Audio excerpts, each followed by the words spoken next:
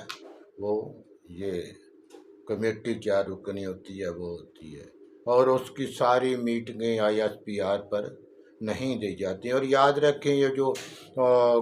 باتیں بار ہوتی ہیں نا کہ 1-2 یہ وغیرہ، یہ سب بات میڈیا کی، اور کچھ جو میڈیا کے حضرات دائیں بائیں ملے ہوتے ہیں ان کے ذہن کی اختراع ہوتی ہے۔ جو وہ 4 رکنی کمیٹی کے فیصلے ہیں وہ کبھی بار نہیں آتے، ان کو کبھی وہ کسی کو بھی ان کا حقیقت سے معلوم نہیں ہوتی۔ ہاں، جو بات وہ عوام تک پہنچانا چاہیں وہ پہنچ جاتی ہے۔ باقی کوئی اب کہے کہ مجھے اندر کی خبر مل گئی، مجھے میں جو ہے نا بہت اندر کی خبریں جانتا ہوں فلاں کی، یہ وہ سب وہی باتیں ان کو دی جاتی ہیں جو وہ عوام میں بھیجنا چاہتے ہیں، ورنہ کسی کو اندر کی خبر نہیں ہوتی۔ حاضرین، دوسری بات ہے رجیم چینج۔ یہ جب واقعہ ہوا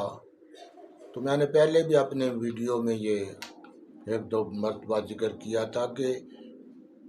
عمران خان کی حکومت جانے سے پہلے عمران خان کی ود فیملی جنرل باجوہ کے گھر دعوت ہوئی تھی، اور 4-5 گھنٹے انہوں نے وہاں گزارے تھے، اور اس 4-5 گھنٹوں میں جنرل باجوہ کی اور عمران خان کی بہت تفصیلی بات ہو چکی تھی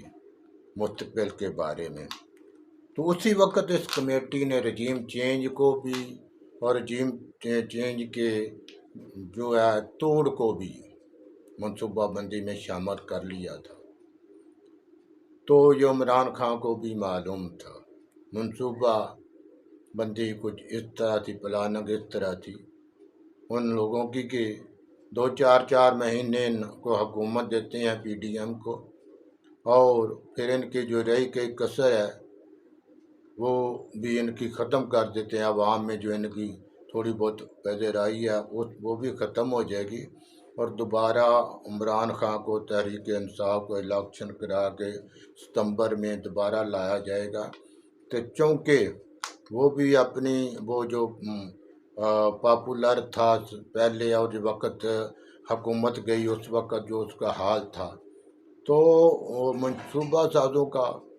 یہ تجزیہ تھا کہ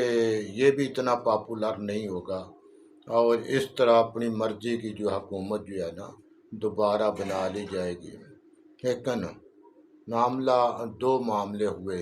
ایک تو ان کی توقع کے زیادہ عمران خان پاپولر ہو گیا، عوام میں اس کو بہت زیادہ پذیرائی مل گئی، اور وہ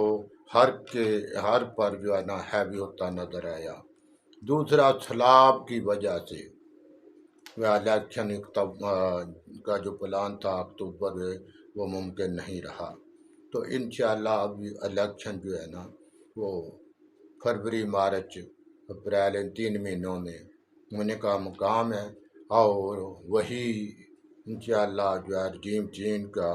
توڑ بھی اسی الیکشن میں آپ کو مل جائے گا، اور سب جو سیاسی قوتیں ہیں ان کو خاموشی کا آرڈر دے دیا گیا ہے۔ ابھی آپ دیکھیں گے کہ جو کچھ پہلے ہو رہا تھا وہ نہیں ہو رہا، نہیں ہوگا۔ تو ناظرین، جو جاتے میں مقتدر طاقت صرف وہی ہوتی ہے جو کمیٹی ہے۔ آپ نے دیکھا ہوگا جو شہباز گل کے ساتھ جو کچھ ہوا، اصل میں یہ سیاسی کارکن تھا، ایک پارٹی کا جو ہے نا وہ سرگرم رکن تھا، اس لیے یہ سب کوئی منظر عام پر آ گیا، ورنہ وہ کسی تقریر کی وجہ سے اندر نہیں گیا، وہ معاملہ اور ہے۔ اور ایسے معاملوں میں اب پبلک کو پتہ نہیں چلتا، لیکن چونکہ یہ سیاسی کارکن تھا اس لیے پبلک کو اس کا پتہ چل گیا، ورنہ وہ خاموشی آتے ہیں اور خاموشی چلے جاتی ہے۔ دیکھا آپ نے کہ تحریک انصاف نے اس کے لیے کوئی تحریک نہیں چلائی، اس کے لیے کوئی احتجاج نہیں کیا، اور عدلیہ ابھی تک اعلیٰ عدلیہ اس کی ضمانت لینے کی متحمل نہیں ہو رہی، اس لیے کہ یہ جو معاملہ تھا یہ FIA کا یا موجودہ حکومت کے جو بس کے بات نہیں تھی، یہ ان سے زیادہ طاقتور لوگوں کا یہ معاملہ تھا جو انہوں نے حل کیا اور حل کیا جا رہا ہے۔ اس لیے جو لوگ سمجھتے ہیں کہ عمران خان سمیت کہ ہم بالکل سپر پاور ہو جائیں گے ملک کے اختیارات پر، وہ فی الحال ممکن نہیں۔ ہاں البتہ یہ ہے کہ ابھی الیکشن ایک مرتبہ ہو گیا اور پھر ملک جو ہے نا وہ صدارتی نظام کی طرف جائے گا، اور انشاءاللہ جب صدارتی نظام پاکستان میں رائج ہو جائے گا تو اس کے بعد پاکستان کی ترقی دن بدن جو ہے نا بڑھتی جائے گی۔ فی الحال تو ڈیفالٹر کا تلوار بالکل سر پر لٹک رہی ہے۔ اللہ تبارک و تعالیٰ تو دعا کریں کہ اللہ تبارک و تعالیٰ اس تلوار سے ہمیں بچائے جو کہ ناک بندہ اندیش حکمرانوں نے ہم پر جو ہے نا لٹکا دی ہے۔ تو میں جیسے پہلے عرض کرتا ہوں، نماز کے ساتھ اللہ تعالیٰ سے دعائیں کیا کریں، نماز کے ساتھ اللہ تعالیٰ سے دعائیں کیا کریں۔ اللہ تبارک کہتا ہے کہ مجھ سے نماز کے ساتھ میرے سے مانگا کرو اور میں عطا فرماتا ہوں۔ تو اللہ تعالیٰ سے نماز کی پابندی کے ساتھ مدد حاصل کی جا سکتی ہے۔ تو آپ سب سے گزارش ہے کہ نماز کی پابندی کریں، اپنے لیے، اپنے گھر والوں کے لیے، ملک کی سلامتی کے لیے دعائیں کریں۔ وآخر دعوانا ان الحمد للہ رب العالمین۔